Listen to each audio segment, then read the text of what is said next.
Bonjour à tous et toutes. Vous êtes sur Culture Plane, une chaîne indépendante. Vous pouvez la soutenir chaque mois via la page Tipeee accessible dans la section à propos de la chaîne.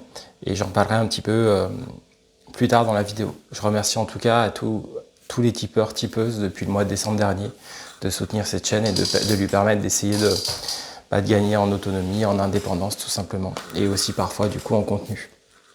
Aujourd'hui, je voulais vous parler de ce sujet, qu'est-ce que le courage?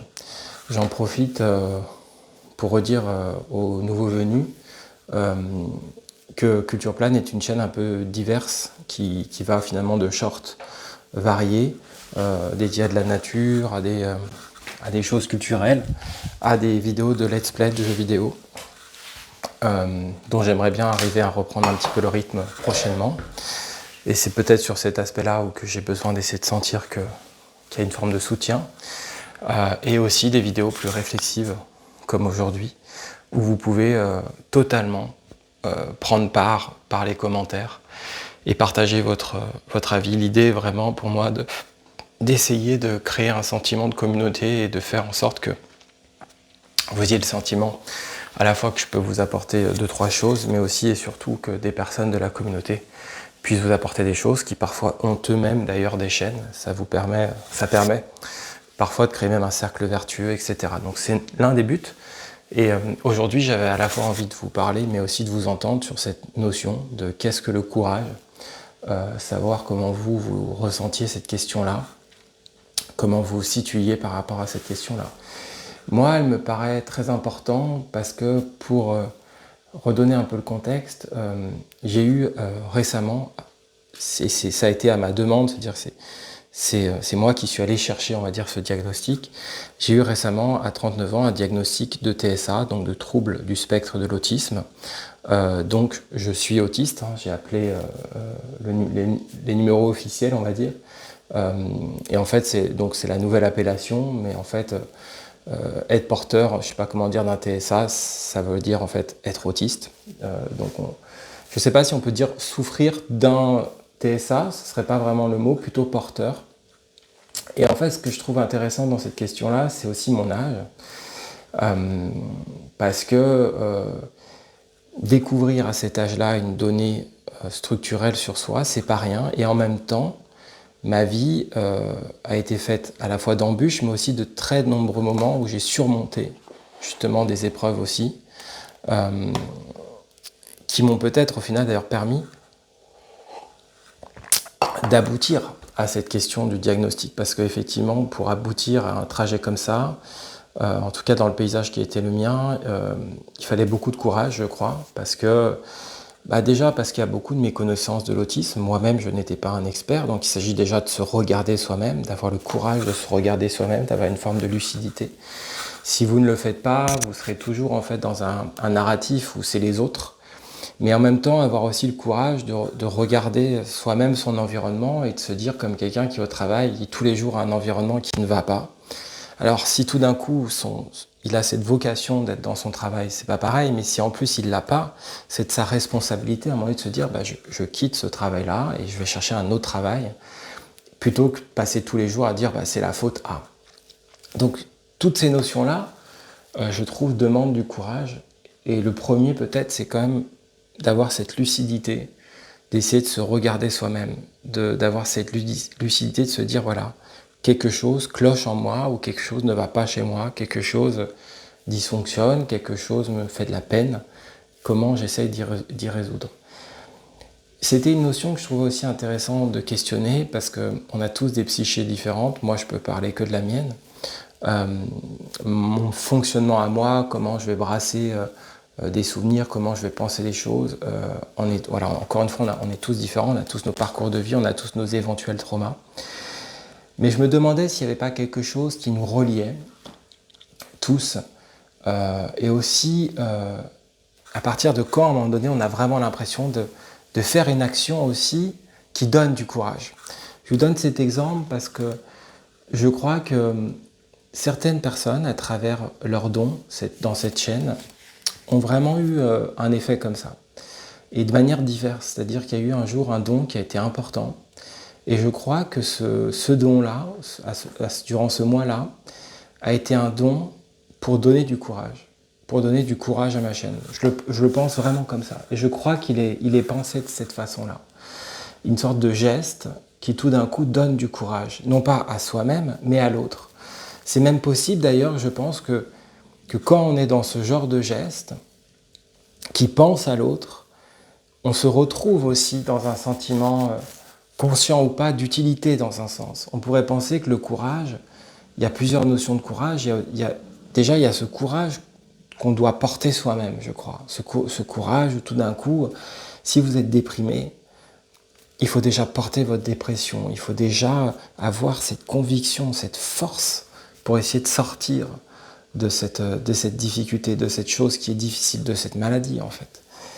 Mais une fois que vous avez peut-être dépassé ça, et après, je pense, le fait aussi de donner du courage aux autres. Une personne, on pourrait penser, qui a résolu de nombreux problèmes, elle va plus facilement pouvoir donner du courage. Mais il y a aussi des situations où on n'est ni dans l'un ni dans l'autre, et à la fois on cherche à se donner du courage tous les jours, et parfois se donner du courage, c'est aussi s'oublier. Et en s'oubliant et en donnant du courage aux autres, en fait, on s'en donne aussi soi-même quelque part. En tout cas, on évite d'être dans cette ritournelle autour de soi. Donc, ça voudrait dire qu'il y aura à la fois une forme de courage de s'affronter soi-même, mais donc du coup, s'affronter, c'est peut-être du coup essayer de s'en sortir, de sortir de soi quelque part. Et le fait de pouvoir donner aussi du courage. Donc voilà, moi j'aurais été assez intéressé d'avoir votre ressenti sur cette question, de vous lire. Je pourrais en dire évidemment beaucoup plus autour de ça, mais je trouve ça bien d'être dans ce genre de format où vous pouvez prendre part. En tout cas, vous étiez sur Culture Plane, donc c'est une chaîne indépendante qui existe depuis 4 ans, un peu plus de 4 ans, depuis mai 2021.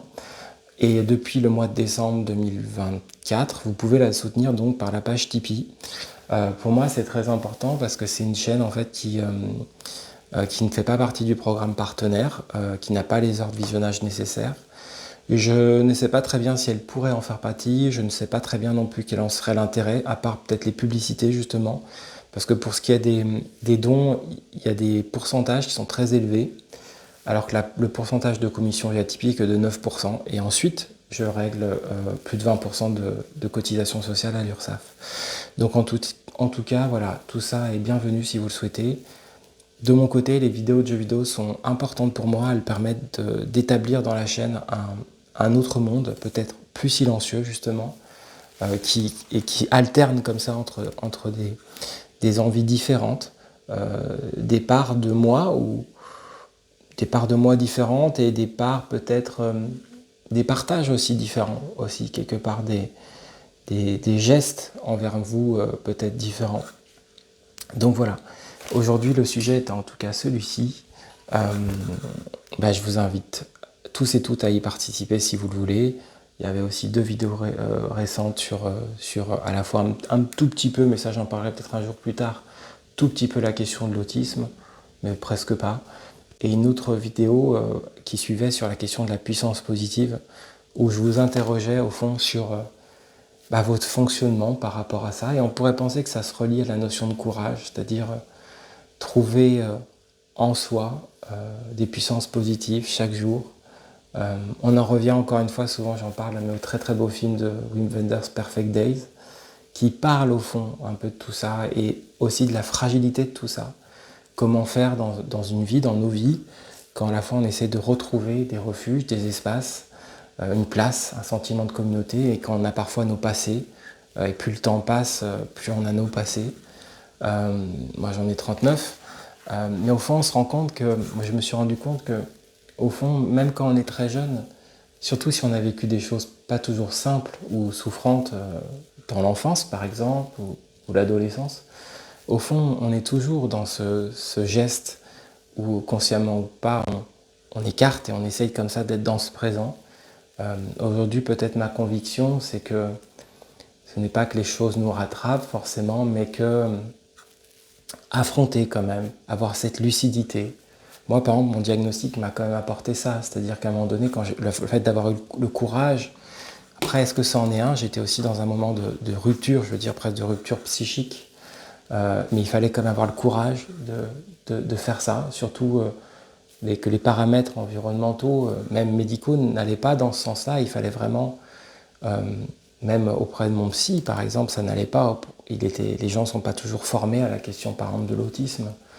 Donc vous voyez, c'est des problématiques complexes, mais je trouve que cette problématique comme ça, de la relier autour, au fond, de la puissance positive et de se dire, voilà, les choses sont comme ça et chaque jour, qu'est-ce que j'en fais? Qu'est-ce que j'essaye d'en faire pour moi-même, pour les autres?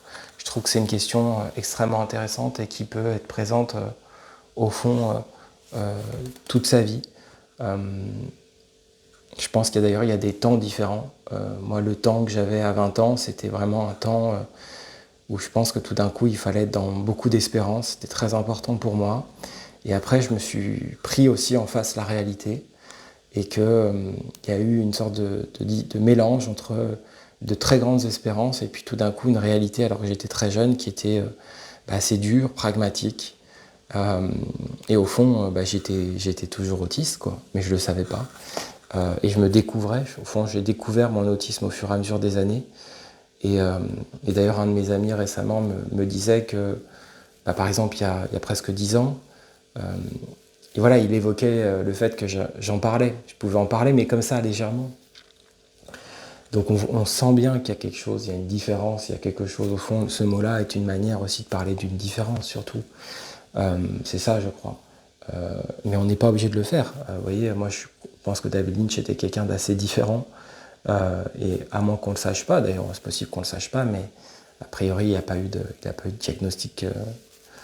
Mais bon, on ne le sait pas en tout cas. Ça n'a pas été porté à notre information.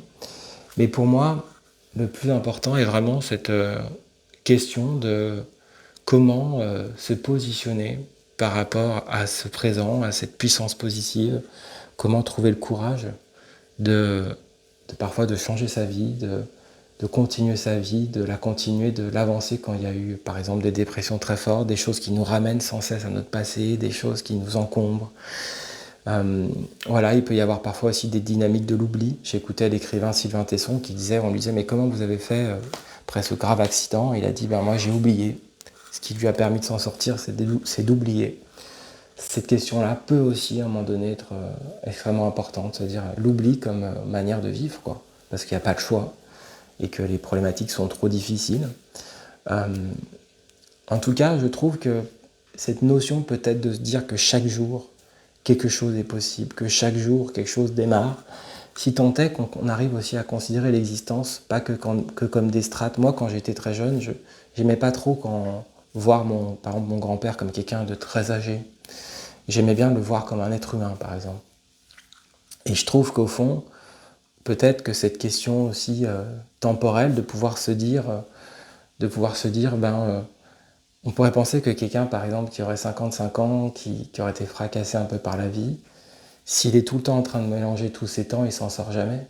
Et peut-être que justement, il y a un moment donné, il faut qu'il puisse se dire, voilà, c'est ce présent, et peut-être qu'à ce moment donné-là, il est plus jeune qu'il ne l'a jamais été, et il se bat pour justement chaque jour construire un présent de vitalité, comme il n'a jamais construit, par exemple. C'est toutes ces questions-là, je trouve, qui peuvent se poser. Puis encore une fois, sûrement la question de l'oubli quand même. La question à un moment donné de se dire, voilà, je prends les tâches que j'ai à faire et j'avance et je les affronte et j'y vais. Mais en même temps, je trouve que moi, mon expérience m'a aussi montré que c'est l'action, il y a différents types d'actions et qu'il y a des moments donnés, par exemple, parler à quelqu'un, aller voir un analyste ou autre chose, ou faire de la méditation pour d'autres, c'est parfois des moments complètement nécessaires pour justement affronter ces tâches, quoi. Et que l'idée qui serait de dire, allez, il suffit de sortir de chez soi et de faire ta tâche, parfois suffit pas, parce que les gens qui ont par exemple des traumas multiples, peut-être qu'à un moment donné ils s'effondrent, ils peuvent plus. C'est-à-dire qu'on leur dit, allez, va au bureau, et puis à un moment donné ça craque, quoi. Parce qu'en fait, ils ont pas accordé assez de temps et d'affrontement quelque part à ce qui était leur vie, ce qui était leur parcours, même dans le temps présent même, sans faire forcément revenir leur passé, mais au fond voilà, c'est présent en eux. Donc je pense que c'est des questions importantes, c'est des questions d'ailleurs dont moi j'ai pas du tout envie de brasser dans leur entièreté, mais qui sont des questions, ouais, je crois, très importantes. Donc, écoutez, moi, je vous laisse vous exprimer sur ce sujet-là. Ça sera un plaisir de vous écouter. Et je vous dis à bientôt. Et puis, merci d'avance pour votre soutien. Merci beaucoup. Si vous souhaitez soutenir prochainement en juillet ou en août, n'oubliez pas que quand vous soutenez la chaîne par Tipeee, je reçois votre don le dernier jour du mois suivant. Donc là, si vous le faites ce mois-ci, je recevrai ça le 31 août. Je crois que si le mois d'août est en 31. Je vous dis à bientôt. Prenez soin de vous.